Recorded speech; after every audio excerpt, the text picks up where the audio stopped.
नमस्कार, मैं हूं अखिलेश पांडे और आप देख रहे हैं सी न्यूज़ भारत। वक्त हो चुका है न्यूज़ बुलेटिन का। खबरों के इस बुलेटिन में हम देखेंगे कि एटा में वैज्ञानिकों ने किसानों को कृषि सुधार के क्या गुण सिखाए।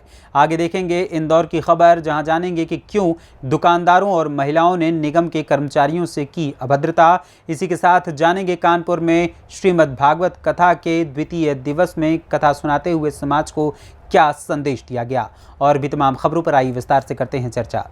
खबर इंदौर से है, जहां इंदौर के अग्रसेन चौराहे पर फुटपाथ के किनारे लगने वाली दुकानों पर कार्रवाई के दौरान दुकानदारों और महिलाओं द्वारा निगम के कर्मचारियों से अभद्रता और विवाद किया गया। महिलाओं ने नगर निगम का वाहन घेर लिया और उसके सामने बैठ गईं। दरअसल नगर निगम के रिमूवल दस्ते और पशु वाहनों द्वारा नियमित रूप से सड़कों पर घूमते आवारा पशुओं को पकड़ने तथा फुटपाथ पर रखे सामान उठाने की कार्रवाई की जाती है। एसीपी इंदौर पूर्ति तिवारी ने इस दौरान क्या कुछ कहा, आइए आपको सुनाते हैं। यहाँ पर सड़क के किनारे लेफ्ट टर्न में लोगों के द्वारा गाय का चारा बेचा जाता था, जिसके कारण अधिकारियों ने थोड़ा सा आपत्ति ली थी और नगर निगम इस पर कार्रवाई करके वो जो चारा था जब्त किया गया। नगर निगम आक्रोशित जनता ने जो गाड़ी थी उसके आगे चक्का जाम करने का प्रयास किया था। नगर निगम के अधिकारियों ने उनको समझाया है, कार्रवाई का आश्वासन दिया है कि उनके साथ न्याय होगा। इसी बात के साथ उन्होंने अपना चक्का जाम समाप्त किया है और जाके वहाँ पर कर्मचारी नगर निगम से बात करने की प्रयास कर रहे हैं। अभी जो है स्थिति सामान्य हो चुकी है। इसको कई बार समझाई की जाती है, प्रयास किए जाते हैं। उन लोगों को ये उनका कहना है कि उनको जगह दी जाए जहाँ पर वो अपनी दुकानें लगा सकें। नगर निगम के अधिकारियों ने कहा, आश्वासन दिया है कि इस तरीके की कोई कार्रवाई की जाएगी। आगे उनका जो चर्चा होगी उसमें सामने आएगी बात जो भी हो सकती है। इंदौर से सी न्यूज़ संवाददाता सुरेश बैरागी की रिपोर्ट। खबर कानपुर देहात से है, जहां मैथा क्षेत्र के त्यागी जी आश्रम में चल रही श्रीमद् भागवत कथा के दूसरे दिन राष्ट्रीय कथा व्यास प्रदीप मिश्रा ने गोकर्ण धुंधकारी की कथा सुनाते हुए समाज को संदेश दिया। इस अवसर पर ग्रामीण क्षेत्र के अपार भक्तों का जन समुदाय उपस्थित रहा। कथा आयोजक पूज्यपाद महंत शिव चेतनानंद सरस्वती के द्वारा भक्तों को आशीर्वाद देकर संदेश दिया गया कि यह कार्यक्रम पूज्यपाद ब्रह्मलीन स्वामी त्यागी जी महाराज की पुण्यतिथि पर हो रहा है और समाज के लिए हम सभी एकजुट होकर देश और समाज के लिए कार्य करते हुए अपने धर्म का पालन करें। इस अवसर पर मुन्ना लाल यादव, अंशु तिवारी, शिवम तिवारी, अमन पांडे समेत सैकड़ों लोग मौजूद रहे। कानपुर देहात से सी न्यूज़ संवाददाता बजरंग प्रसाद तिवारी की रिपोर्ट।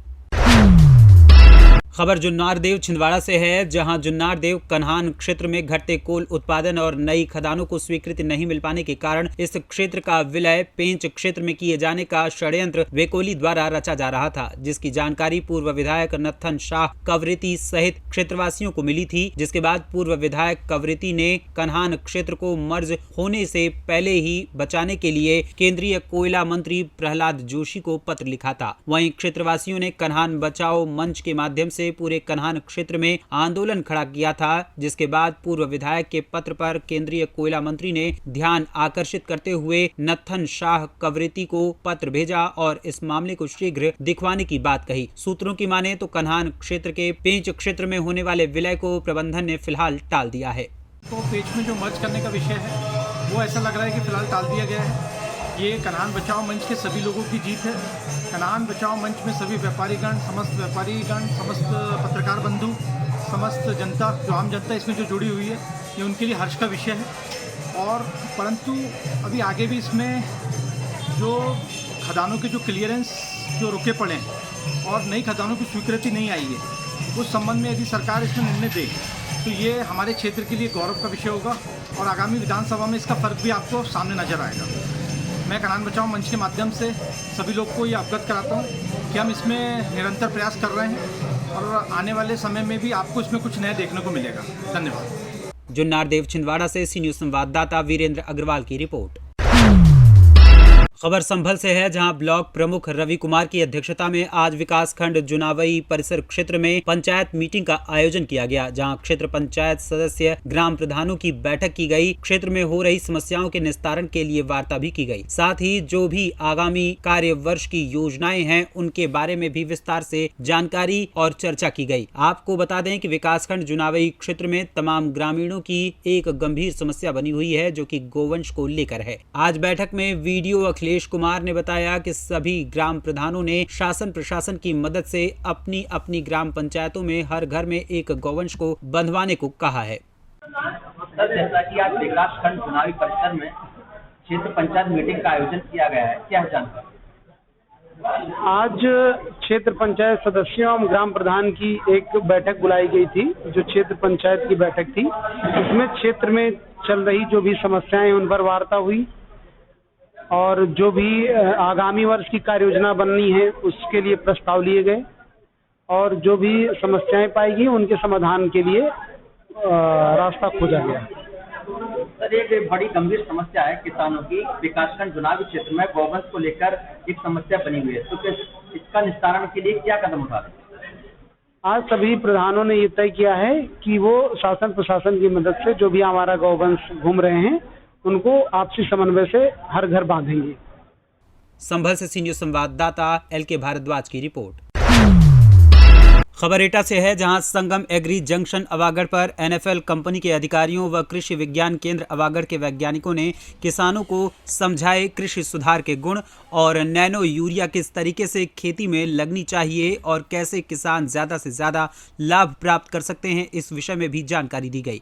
कृषि विज्ञान केंद्र के वैज्ञानिक डॉक्टर वीरेंद्र सिंह के द्वारा बाईपास मार्ग स्थित संगम एग्री जंक्शन पर किसानों को संबोधित भी किया गया। साथ ही NFL के अधिकारियों व कर्मचारियों के समक्ष ड्रोन ऑपरेटर के द्वारा कैसे किसान अपनी फसलों में ड्रोन के माध्यम से नैनो यूरिया स्प्रे कर सकते हैं और कैसे ज्यादा से ज्यादा लाभ कमा सकते हैं, इस विषय पर भी जानकारी दी गई। इस मौके पर NFL के राज्य प्रबंधक संजय चौधरी, ड्रोन ऑपरेटर बीरम गोस्वामी सहित तमाम लोग मौजूद रहे।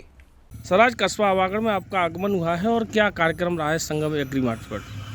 यहाँ पर हम इस जो गांव में आए हैं, यहाँ एक हमारे यहाँ एक ट्रायल लगाया हुआ है। जो हमारे किसान हैं श्री धर्मेंद्र पाल सिंह जी, उनके यहाँ हमने एक नैनो यूरिया पे ट्रायल लगाया हुआ है। नैनो यूरिया एक ऐसी अब नई टेक्नोलॉजी आई है जिससे आप मतलब एक बैग जो आप यूरिया का डालते हैं उसको ये नैनो यूरिया आने वाले टाइम में रिप्लेस करेगा।